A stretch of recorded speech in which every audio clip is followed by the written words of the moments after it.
वो उस राह को आसान और खूबसूरत बना देगा। तो वो आपके रास्ते को रोशन कर देगा, चाहे आपने कोई भी रास्ता चुना हो। आप जिस भी राह पर चल रहे हो, अपने साथ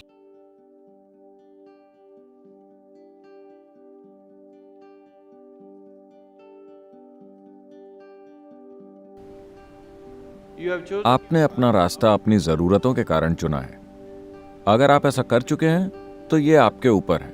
जिन लोगों ने ये नहीं किया है, मैं चाहूंगा कि आप अपना रास्ता अपनी मजबूरियों के कारण नहीं, बल्कि अपनी चेतन जरूरतों के आधार पर चुनें।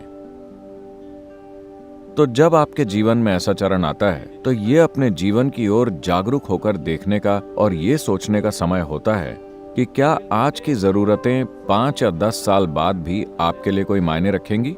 क्या आज आपकी जो साधारण जरूरतें हैं, उनके लिए अपने जीवन को बांधना उचित है, या ये बस आती जाती जरूरतें हैं? अगर वो बहुत प्रबल जरूरत है तो आपको शादी करनी चाहिए। अगर वो प्रबल जरूरत नहीं है, सिर्फ आती जाती जरूरत है। बहुत से लोग ऐसे होते हैं, उनकी जरूरतें बहुत प्रबल नहीं होती, वो बस आती जाती हैं, लेकिन सामाजिक ढांचा उन्हें मजबूर करता है। ये जरूरी नहीं है। इसे सजग होकर किया जाने वाला चुनाव होना चाहिए। चाहे आप किसी भी रास्ते पर जाएं, वो आपका सजग चुनाव होना चाहिए, मजबूरी में किया गया चुनाव नहीं। क्योंकि अगर आप मजबूरी में चुनेंगे तो आप हमेशा अपने आसपास के लोगों पर उसकी भड़ास निकालेंगे, क्योंकि आपको गुलामी का अनुभव होता है और आपको वो पसंद नहीं आता, तो आप अपनी भड़ास उन पर निकालते हैं और वो अपनी भड़ास आप पर। मुद्दा ये नहीं है कि आप क्या कर रहे हैं, मुद्दा ये है कि आप उसे कैसे करते हैं। आप क्या करते हैं वो आपकी जरूरतों से तय होता है, लेकिन आप उसे कैसे करते हैं यह आपके जीवन की प्रकृति तय करता है। अकेले चलना फायदेमंद है या लोगों के साथ चलना? हाँ, अगर आप तेजी से चलना चाहते हैं। अफ्रीका में एक कहावत है, वो कहते हैं, अगर आप तेजी से चलना चाहते हैं तो अकेले चलिए, अगर आप लंबे समय तक चलना चाहते हैं तो लोगों के साथ चलिए। अगर आप लंबा सफर कर रहे हैं तो साथ बेहतर है। अगर आपको छोटी दूरी तय करनी है और आप तेजी से चलना चाहते हैं तो अकेले जाना सबसे बढ़िया है ना? गौतम ने दूसरी बात कही थी। जब किसी ने उनसे यही सवाल पूछा तो वो बोले, किसी मूर्ख के साथ चलने से अकेले चलना बेहतर है, क्योंकि आपको देखकर उन्हें साफ हो गया कि आपसे और कौन शादी करेगा।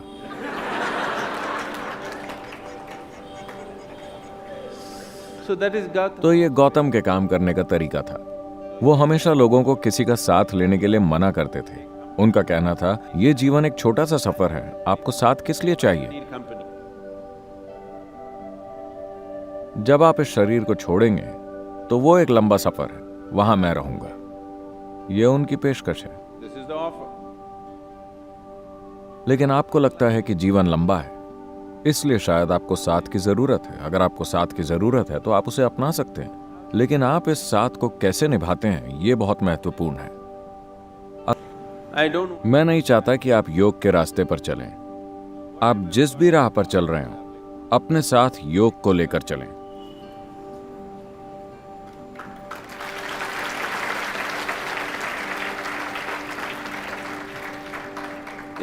वो उस राह को आसान और खूबसूरत बना देगा।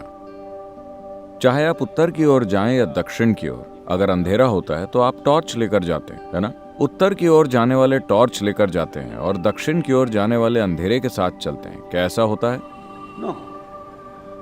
तो आप शादी करते हैं अपनी जरूरतों की वजह से। आप अपनी पत्नी के साथ पैदा नहीं हुए थे क्या?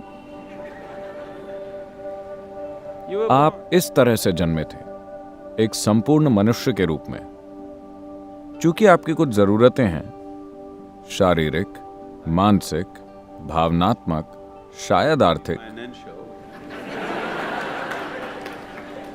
सामाजिक, वो भी होती हैं, है ना? आमतौर पर शादी को ऐसा पैकेज माना जाता है जो इन सभी जरूरतों को पूरा करता है। शारीरिक जरूरतें, मानसिक जरूरतें, भावनात्मक जरूरतें, सामाजिक जरूरतें, कभी कभार आर्थिक जरूरतें भी। तो ये एक व्यापक पैकेज है। जब आप शादी करते हैं तो ये सारी समस्याएं एक साथ सुलझ जाती हैं। कभी कभार आपकी कुछ जरूरतों को पूरा करने से इनकार कर दिया जाता है, इसलिए आप दबाव, तनाव और यातना महसूस करते हैं। मैं आपको समझाना चाहता हूं कि आपने अपने भलाई के लिए शादी की थी, किसी और के लिए कोई बलिदान नहीं किया था। आपने अपनी जरूरतें और अपनी भलाई के लिए शादी की थी, है ना? आपको ये जिंदगी भर याद रखना चाहिए। आपने शादी करके एक दूसरे इंसान को अपने साथ बांध लिया है अपनी जरूरतों के कारण। आपने दूसरे इंसान की खातिर ऐसा नहीं किया है कि नहीं? सच यही है ना? हाँ, ये याद रखिए। अगर आप ये याद रखेंगे तो आप आभारी होकर जीवन जिएंगे। भी पांचों जरूरतें हो सकता है कि उन्होंने ठीक से पूरी नहीं की, लेकिन कम से कम 2 या 3 को आपके पति या पत्नी पूरा करते हैं, है ना? उन्होंने किया कि नहीं किया? अगर उन्होंने कुछ भी पूरा नहीं किया होता तो मुझे नहीं लगता कि आप अब भी उनके साथ होते, है कि नहीं? अगर उन्होंने आपकी किसी भी जरूरत को पूरा नहीं किया होता तो मुझे नहीं लगता कि आप अब भी उनके साथ होते। वो कुछ जरूरतों को पूरा कर रहे हैं, हो सकता है कि कुछ जरूरतों को वो पूरा नहीं कर पा रहे। आपके साथ भी ऐसा ही है। आप भी दूसरे व्यक्ति की हर जरूरत को पूरा नहीं कर पा रहे हैं। कुछ को आप पूरा कर रहे हैं, कुछ को नहीं। ऐसा है कि नहीं? तो ये दबाव, तनाव और यातना इसीलिए बन गया है क्योंकि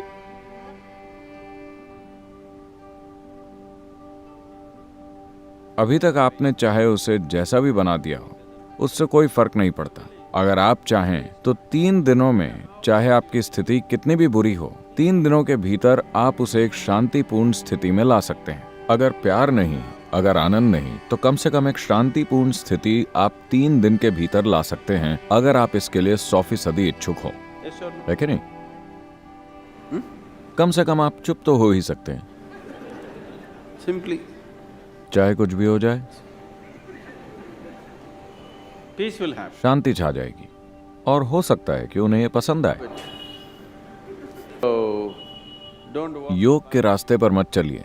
रास्ते चाहे कोई भी हो, आप अपने साथ योग को लेकर चलिए। अगर आप योग को अपने साथ लेकर चलते हैं तो वो आपके रास्ते को रोशन कर देगा, चाहे आपने कोई भी रास्ता चुना हो।